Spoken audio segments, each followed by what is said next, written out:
Assalamualaikum warahmatullahi wabarakatuh. Jadi di sini kami akan mewawancarai usaha yakni UD Arah Sukses. Sebelumnya perkenalkan, nama saya Diva Ardiana Fitri dengan NIM 1123 dan rekan saya Fatimah Zahra Maulidina dengan NIM 1106. Perkenalkan, nama saya Anissa Nurasada dengan NIM 1127. Baik. Assalamualaikum warahmatullahi wabarakatuh. Waalaikumsalam. Selamat pagi. Pertama-tama izinkan kami memperkenalkan diri terlebih dahulu.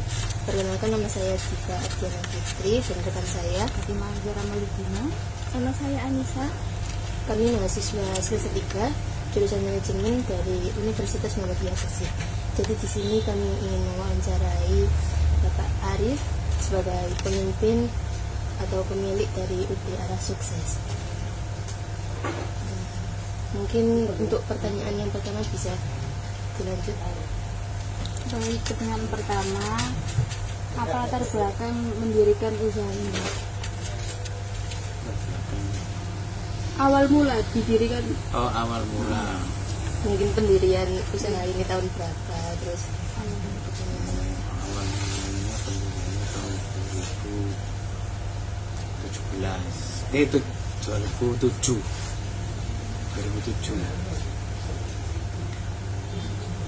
Latar belakang saya itu pekerja. Dulu ikut aman, jadi pegawai. Terus selama 13 tahun, karena saya itu kuliah lapangannya sudah tamat. Ini baru kan kuliah kan, ya kan, 13 tahun. Kamu kuliah berapa? Balik kantor berapa kuliah? 4 tahun. 4 tahun. Saya kuliah 13 tahun. Pekerjaannya. Jadi, sudah selesai tahu secara strategi penjualan, pemasaran, terus kan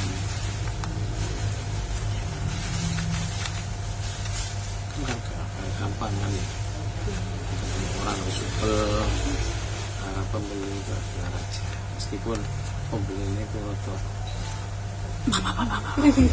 kan banyak kan. Motivasi Bapak mendirikan usaha ini? Inginnya apa gitu? ingin ada kemajuan untuk diri sendiri dan pengen mengentas itu pekerja yang nganggur itu. Jadi ikut program pemerintah mengentaskan pekerja yang nganggur biar bisa bekerja. Ya kan?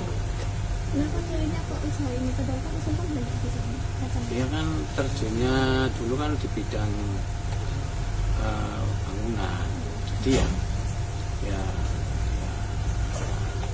ya tinggal meneruskan aja. Kalau di bidang lain kan nggak ada pengalaman di bidang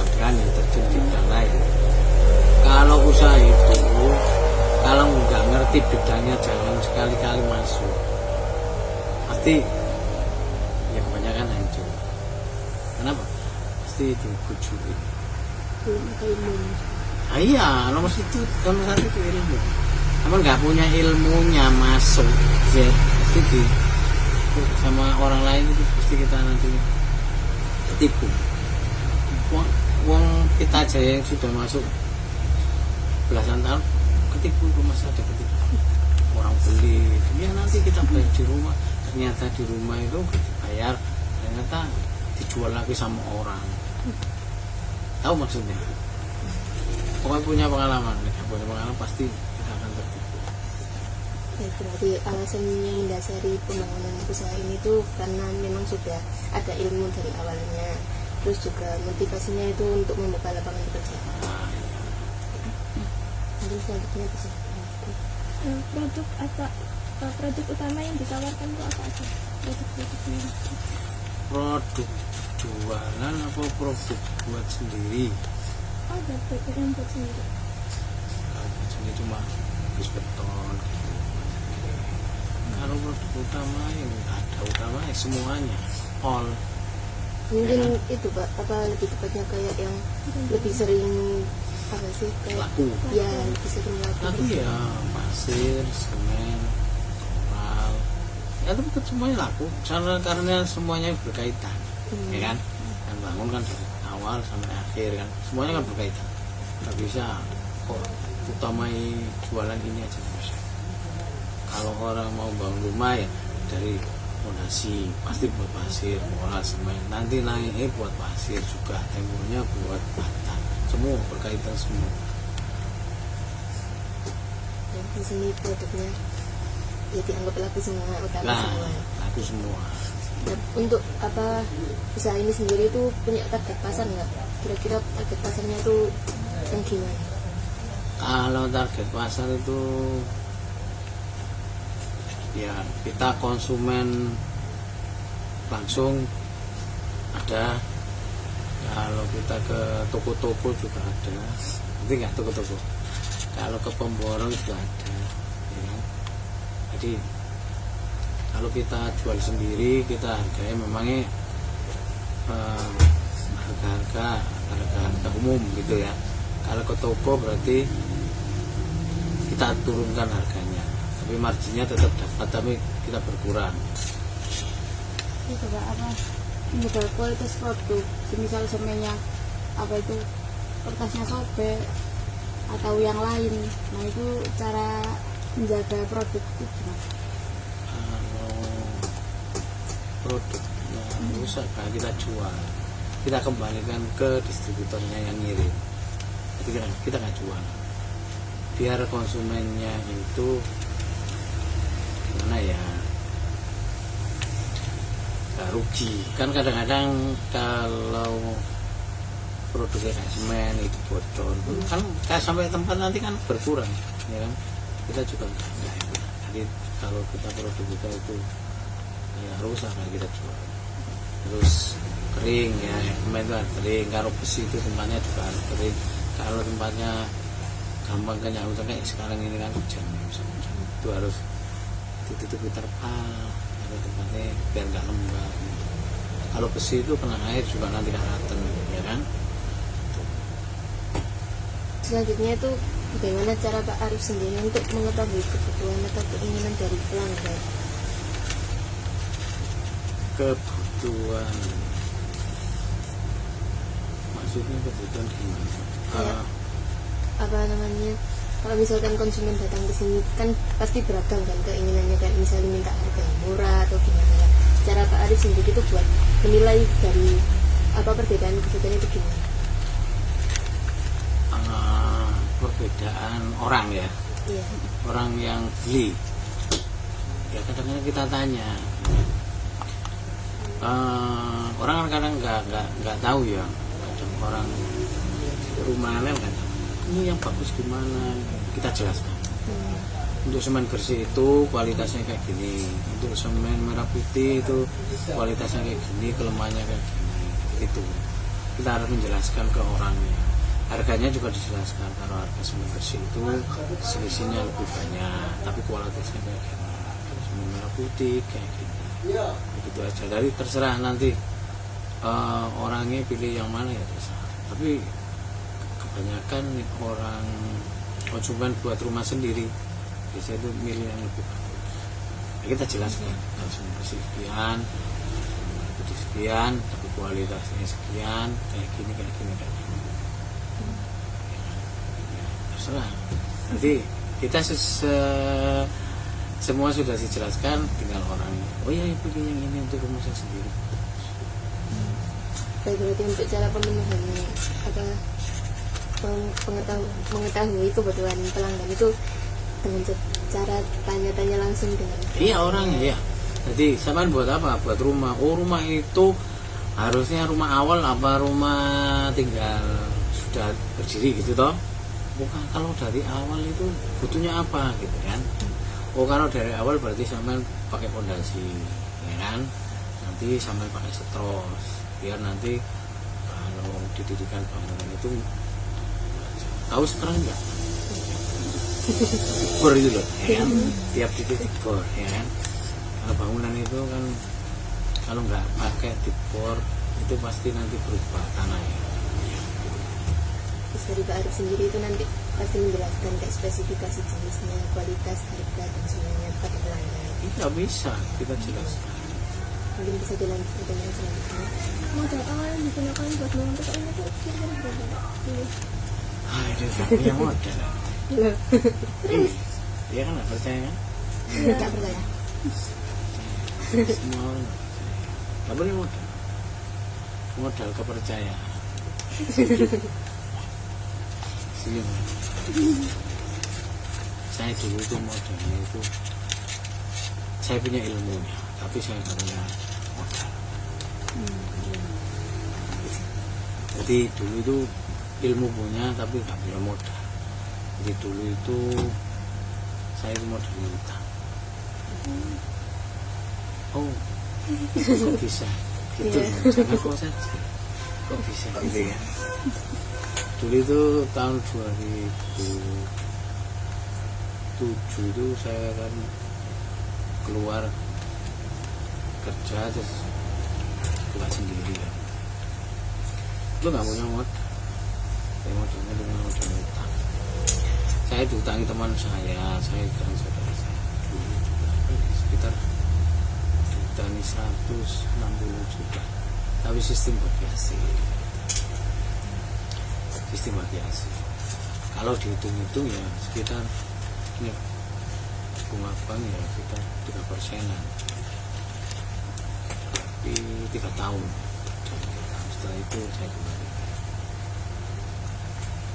Berarti modal awalnya dari pinjaman, terus setelah 3 tahun bisa mengembalikan modal itu. Terus omset rata-rata di UD ini Pak? Ya sekitar Kira-kira ya. Kira-kira. Apa ya?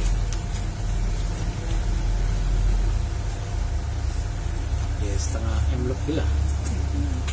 berarti atas 40 juta. Apa ya? Enggak, maksudnya rata-ratanya di atas 40 juta Per bulan.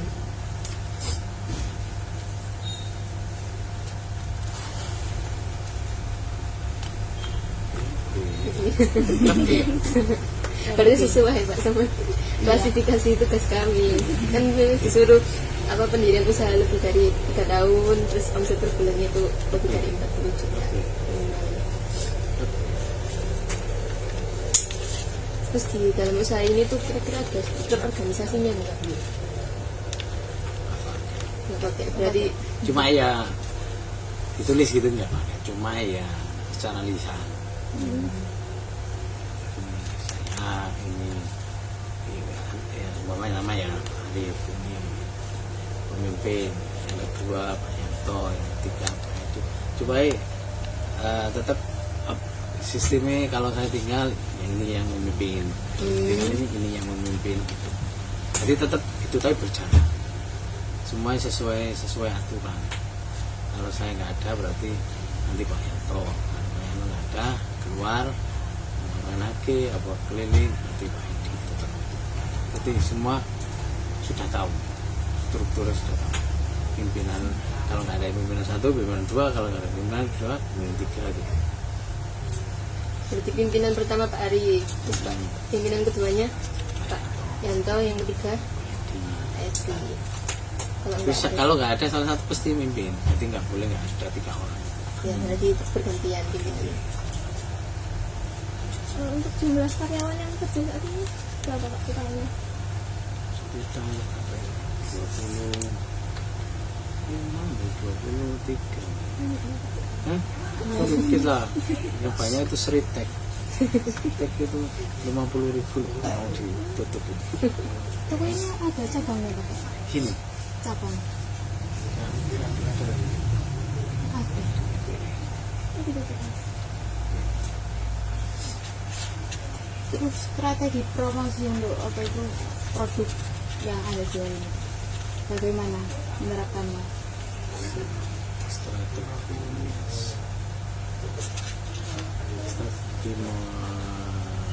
Promosi. bukan promosi. Online gitu? Sama gitu. Itu biasa normal lah ya. Karena pelanggannya ya lumayan juga. Yang penting itu kan apa ya, pelayanan. Yang penting pelayanan, terus konsumennya puas. Biasanya ngomong nang temani nang tetangga, Pak jual di situ aja murah, Pak jual di situ aja, pengiriman cepat, hanya gini. Jadi promosinya tak dari mulut ke mulut. Oh iya, masih nggak online, medsos ya. Iya, media sosial mungkin. Kalau medsos itu nanti jauh-jauh. Ini kan nggak bisa kirimnya jauh-jauh. Berarti untuk Kalau kita itu kirimnya jauh-jauh rugi biaya. Seperti ini kita saya di sini ya, daerah-daerah sini itu setengah hari itu 4-5 kali. Kalau jauh, mamane ke Lamongan, setengah hari 1 kali rugi biaya, kosnya. Bayar supir tuli rugi. Jadi nggak bisa jauh-jauh. Karena barang kita berat. berarti untuk strategi promosinya sendiri itu masih offline, belum ada niatan untuk membuka Dan online. kalau online itu bingung cara pengirimannya. Sebenarnya mau, cuma kalau orang itu jauh sama biaya kosnya itu gini. Kalau saya di sini orangnya beli di duduk, ya. Karena di duduk sana juga ada material, pasti kita kalah. Karena apa? Biaya. Kan kita lebih mahal, kan jaraknya kita jauh. Biaya solar, ya kan, biaya waktu. Kalau di sana dekat, ya lebih murah. Gitu. Jadi kalau jauh-jauh kita kosnya biaya mungkin jualan harganya lebih mahal. Mungkin orang yang nggak mau. Kalau kayak Shopee, Tokped gitu. Kalau Shopee Tokped itu kan paling barang-barang yang bisa dipakai, ya, kabel gitu, ya, keran-keran. Ya itu buka apa enggak? Enggak buka. Enggak. Dulu Kenapa? ada yang ngurus itu, enggak ada. Anak ini repot di sana. Ngurusin musik, jadi enggak sempat. Apa pemasaran sendiri itu pernah nggak apa ngalamin kayak tantangan terbesar gitu proses pemasaran? Iya, tantangan itu ya dari pesaing kita, kompetitor yang ada, harga dan waktu. Jadi biasanya kalau sepi biasanya itu kompetitor itu pada merupakan harga. Jadi strategi saya biasanya kita buat promo. Kalau beli berapa umpamanya hasil berapa truk kita kasih dia kulkas, bisa kita kasih TV, berapa red kita kasih kulkas. Berarti untuk tantangan terbesarnya itu dari pesaing atau kompetitor, dan untuk strateginya sendiri itu untuk apa namanya menggunakan promosi bonus, pemberian bonus. Iya. Seperti itu. Untuk rencana atau harapan buat pengembangan usaha kedepannya ada nggak Pak? Harapan kalau ekonomi maju, ekonomi lancar, kita mau buka cabang ya bisa. Tapi untuk sekarang ekonomi lagi Jadi belum buka cabang Pak. sudah mau coba buka cabang lagi karena ekonomi kan lagi turun ini. Coba itu teliti daya beli masyarakat yang jual-jualan misalnya pengennya ya buka cabang dan ambil pegawai untuk menjelaskan pemerintah, program pemerintah ini ya.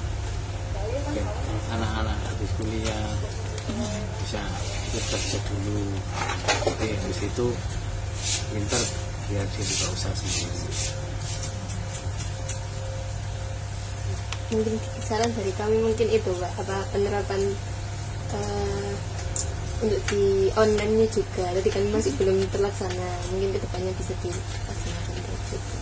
Ini kalau ada yang mau makan di sini, ya kan? Mungkin dari mungkin dari Universitas Muhammadiyah ada yang makan yang mau ngajarin apa? Iya.